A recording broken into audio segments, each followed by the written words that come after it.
Desde 1512 al 1517, Martín Lutero se dedica principalmente a predicar y enseñar.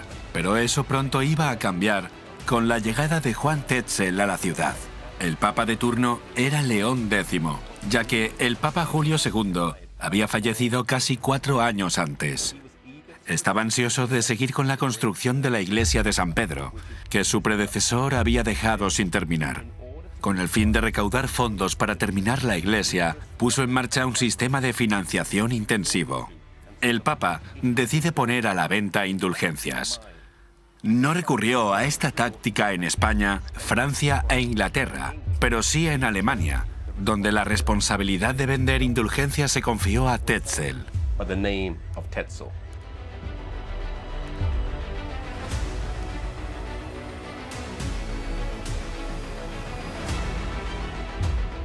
Cuando Tetzel se aproximaba a la ciudad, un mensajero iba delante anunciando: «La gracia de Dios y la del Santo Padre está ante vuestras puertas». La gente daba la bienvenida a este falso predicador porque ofrecía un camino fácil al paraíso. Prometía perdonar todos los pecados que el comprador cometiera de allí en adelante, sin ni siquiera tener la necesidad de arrepentirse. Además, prometía que las indulgencias podían perdonar no solo a los vivos, sino también a los muertos. La frase más famosa de Tetzel era: «Tan pronto como las monedas suenan dentro del cofre, el alma se escapa del purgatorio y vuela al cielo». Esta clase de mensaje produjo 2 clases de respuesta. La primera era la de los burladores, que preguntaban por qué el Papa, si tenía el poder de librar a la gente del purgatorio, no lo hacía por caridad. Por otra parte, una oposición más poderosa y de mayores consecuencias, la de aquellos que se preguntaban qué decía la Biblia sobre el perdón. En aquel entonces, Lutero seguía siendo el sacerdote de la iglesia y debía escuchar las confesiones de la gente. El problema surgió cuando alguno de sus feligreses presentó la indulgencia de Tetzel para perdón de sus pecados y Lutero se negó a aceptarla, declarando que no era más que una gran estafa. Por estas fechas, Lutero predicó un poderoso sermón bajo el título «Las indulgencias y la gracia de Dios». También envió una protesta detallada al arzobispo y al obispo local. En medio de estos eventos, durante la fiesta de Todos los Santos, Lutero clavó en las puertas de la iglesia de la universidad, aquí detrás de mí, sus 95 tesis, que son declaraciones doctrinales sobre estas cuestiones.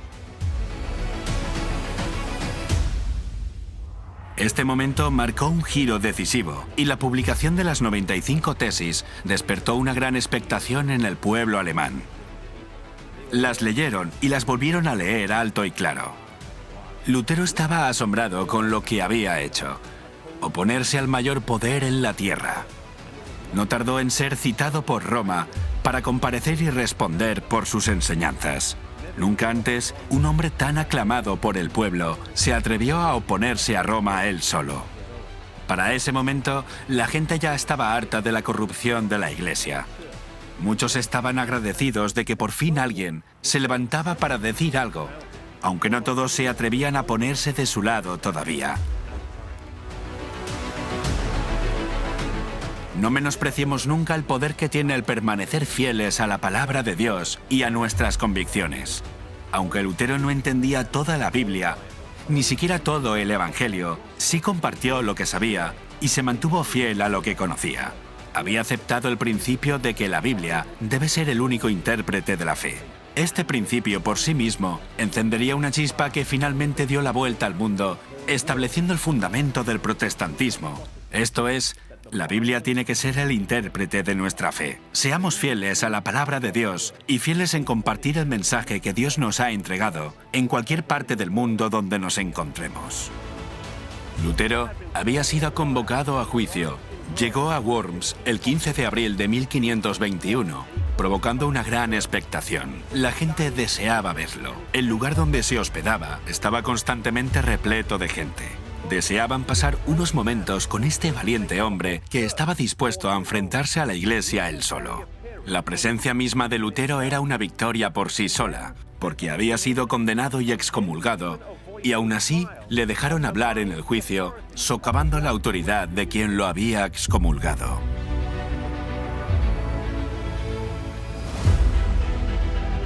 Debemos entender que Lutero, en este momento de su vida y ministerio, no tenía ninguna intención de separarse de la Iglesia. Comentó que no se ganaba nada con el cisma y que esperaba poder reformar la Iglesia desde dentro. Uno de los principios claves de la reforma que Lutero defendía y a lo que se aferró firmemente era que la Biblia era el fundamento de toda creencia y práctica cristiana. Por eso, cuando lo acusaron de error y herejía, simplemente invitó a sus acusadores a que le demostraran con la Biblia dónde se hallaba el error.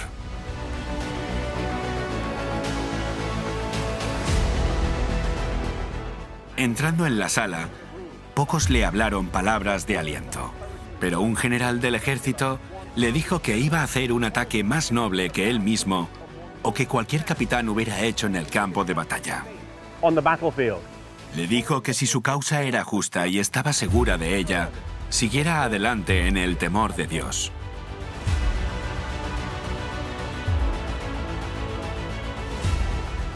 En el juicio a Lutero le preguntaron dos cosas. En primer lugar, si los libros eran suyos y en segundo lugar, si se retractaba de ellos. Lutero contestó que los libros eran suyos, pero pidió tiempo para elaborar su respuesta y decidir si se retractaba o no. Esto convenció a la asamblea de que no actuaba por impulso y más tarde daría más peso a sus respuestas.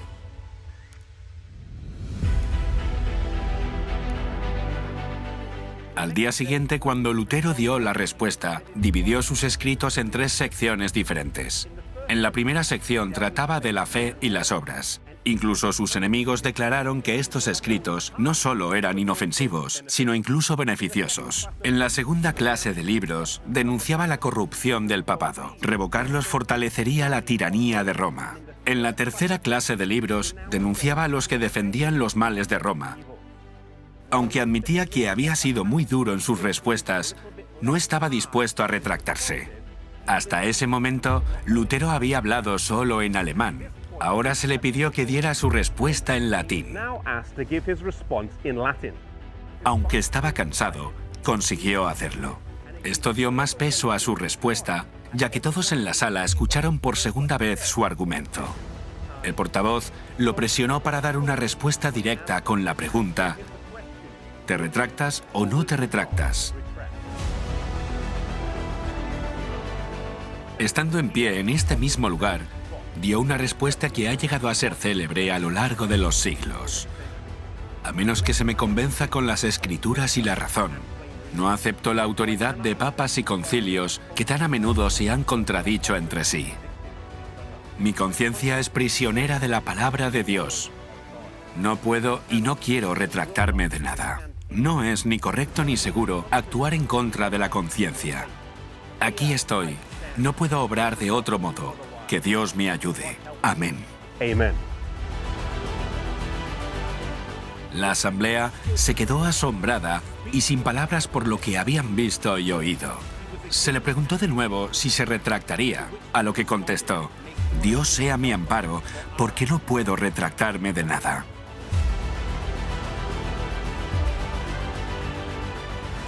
El valor con el que Lutero habló en este juicio ha inspirado a muchos desde entonces a colocarse del lado de Dios frente a la oposición y a las adversidades.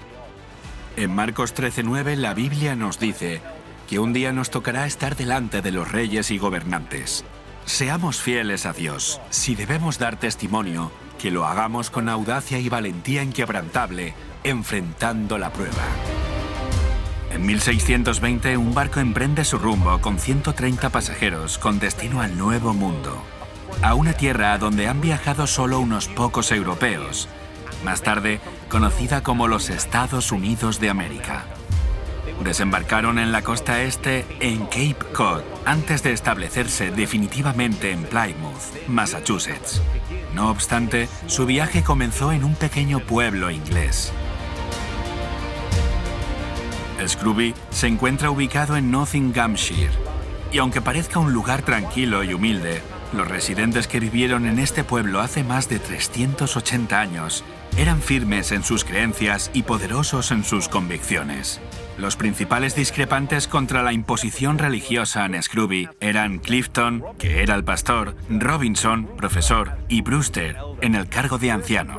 30 residentes dejaron Scrooby y se dirigieron hacia Holanda para unirse a John Smith, quien había salido previamente de Inglaterra con otro grupo que también rechazaba la imposición religiosa. Aunque no permanecieron mucho tiempo en Holanda, después de varias reuniones, los que se encontraban en Holanda decidieron encaminarse a América. También en Inglaterra quedaban personas descontentas debido a las restricciones impuestas por la Iglesia anglicana. Ellos también llegan a la conclusión de que Inglaterra había dejado de ser un lugar para vivir. El Mayflower zarpó desde este punto exacto del Támesis, en Rotherhithe, al sur de Londres. Por encima de mí, el bar Mayflower marca el lugar del que partieron 53 personas hacia América. Su barco hermano, Speedwell, salió de Holanda, pero cuando estaba a 200 millas de la costa de Cornwall, tuvo que dar la vuelta por tener una fuga. Los que se encontraban a bordo del Speedwell se trasladaron al Mayflower, elevando el número de pasajeros de 53 a 130. 43 personas del Mayflower eran discrepantes contra la imposición religiosa. Eran puritanos que no creían en la unión de la Iglesia y el Estado. Estaban descontentos con el trato que la Iglesia anglicana daba a los que estaban en desacuerdo con ella. Los pasajeros a bordo tenían que lidiar con muchas incomodidades. Escasez de comida y de carne fresca, poca agua, enfermedades severas y tormentas violentas, haciendo que este viaje fuera de lo más arduo. Finalmente, el 9 de noviembre de 1620, avistan la costa de Cape Cod y el 21 de noviembre desembarcaron en Provincetown. Y el 21 de noviembre desembarcaron en Provincetown. De los que acabaron el viaje, la mitad murieron en ese primer invierno debido a las duras condiciones climáticas, la enfermedad y una dieta pobre. Pocos sabían ellos del impacto que su viaje iba a tener en la historia y del legado que iban a dejar. En solo 150 años, la tierra a la que llegaron lucharía y ganaría su independencia, y solo 200 años después de su independencia, llegaría a ser la nación más poderosa del mundo. Para los pasajeros a bordo, estoy convencido de que sus acciones no parecieron heroicas ni valientes, pero la historia los recuerda muy bien. Nunca subestimes la influencia que tu vida puede tener sobre las siguientes generaciones. Las decisiones que tomas, los sacrificios que estás dispuesto a soportar y los principios que te guían pueden tener una gran influencia en tus hijos y pueden tener un profundo impacto en las futuras generaciones de jóvenes que vengan después. Nuestra vida, por más insignificante que parezca, puede tener una influencia que solo se verá reflejada en la eternidad. En el año 1800, una joven de 16 años en Gales deseaba tener su propia Biblia. Estuvo ahorrando penique a penique desde los 10 años, hasta que finalmente reunió lo suficiente para poder comprarla. Mary provenía de una familia pobre y pudo haber gastado el dinero en otras cosas, como por ejemplo un par de zapatos, pero lo que más deseaba era una Biblia en su propio idioma. El problema era que la Biblia más cercana estaba a unos 45 kilómetros. Sin importarle la distancia y a pesar de que no tenía zapatos, salió de su casa, que se encontraba aquí, y cruzó los valles hasta el pueblo de Bala. Llegando a Bala, se dirigió a la casa del reverendo Thomas Charles. Hoy se encuentra en la calle principal. Actualmente es un banco. Conmovido con la historia de Mary, el reverendo le vendió 3 Biblias por el precio de una. Una de ellas se encuentra en la Biblioteca Nacional de Gales y otra en la Biblioteca de la Universidad de Cambridge. La historia de Mary Jones ha inspirado a muchos otros. El reverendo Joseph Hooks hizo esta desafiante pregunta a los líderes de las iglesias poco tiempo después. Si para Gales, ¿por qué no para todo el reino? Y si para el reino, ¿por qué no para el mundo? Esta pregunta planteada en una junta de la Sociedad Misionera el 7 de diciembre de 1802 repercutiría por toda Gales y por último en el mundo entero. Captured by the vision of the Cautivado por la idea de una Biblia disponible en la lengua del pueblo, William Wilberforce y otros miembros de la congregación de Clapham entraron en acción. Hicieron de este proyecto parte de su campaña, poniendo la bondad de moda con la esperanza de que la gente se enamorara de la Biblia y deseara una vida inspirada en sus mensajes. En una reunión el 7 de marzo de 1804, con unas 300 personas en la taberna de Londres, que estaba cerca de aquí, en Bishopsgate, William Wilberforce y los grupos de campaña a los que pertenecía formaron la Sociedad Bíblica Británica e Internacional, conocida hoy como la Sociedad Bíblica. Society. En los últimos 200 años llevaron la palabra de Dios a más de 200 países. Poco tiempo después de que esta sociedad se formara, en Nueva York se crea la Sociedad Bíblica Americana en el año 1816.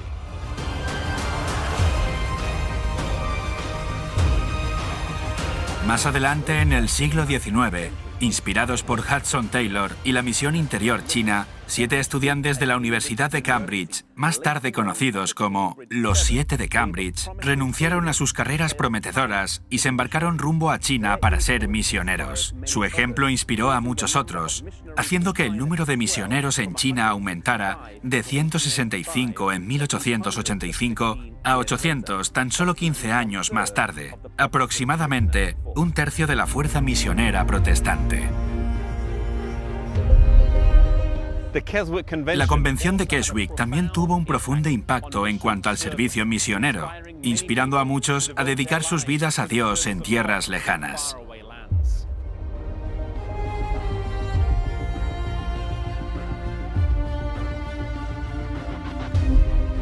La Edad Oscura estaba declinando y la luz de la palabra de Dios empezaba a brillar. Daniel 12, versículo 4 se estaba cumpliendo. La profecía de los 1260 años, que finalizó en 1798, coincidió con las palabras de Daniel que decían: muchos correrán de aquí para allá y la ciencia se aumentará. Esto se refería al conocimiento de la Biblia, que incrementaría conforme la gente tuviera acceso a ella, un cometido al cual muchos misioneros entregaron sus vidas.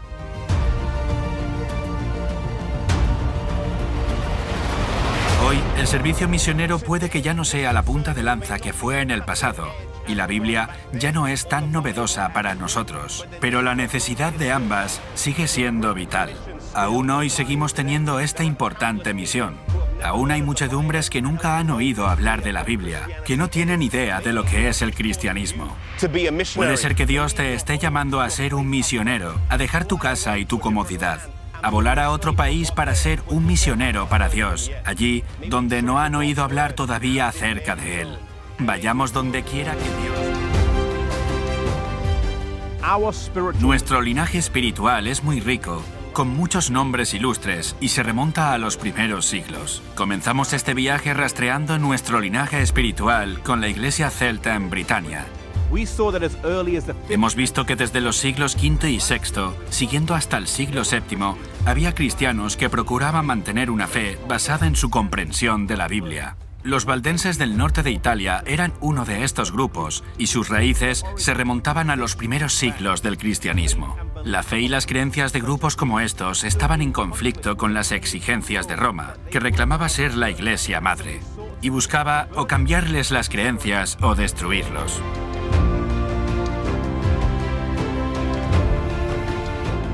En un tiempo de tremenda oscuridad, se levantó John Wycliffe, el lucero de la mañana.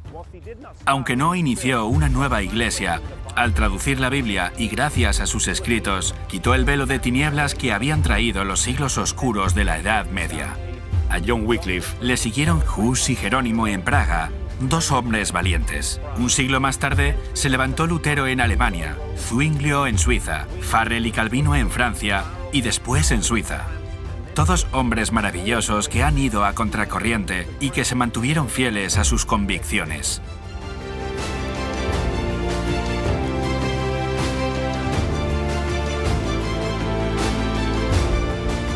En Gran Bretaña, William Tyndale realizó una preciosa traducción de la Biblia, algo que le costó la vida. No eran tiempos fáciles para ser creyente. Lentamente, pero con paso firme, la luz empezaba a brillar. Proverbios 4, versículo 18 dice: Mas la senda de los justos es como la luz de la aurora, va en aumento hasta que el día es perfecto. Esto significa que cuando Dios revela la verdad, ya sea de forma individual o colectiva, lo hace poco a poco. El sol no aparece de repente en el cielo, sino que va subiendo gradualmente desde el horizonte. De la misma forma, Dios nos da la verdad a trocitos. Así fue con su iglesia. Cada reformador asentó un peldaño más sobre los anteriores que habían venido antes que él.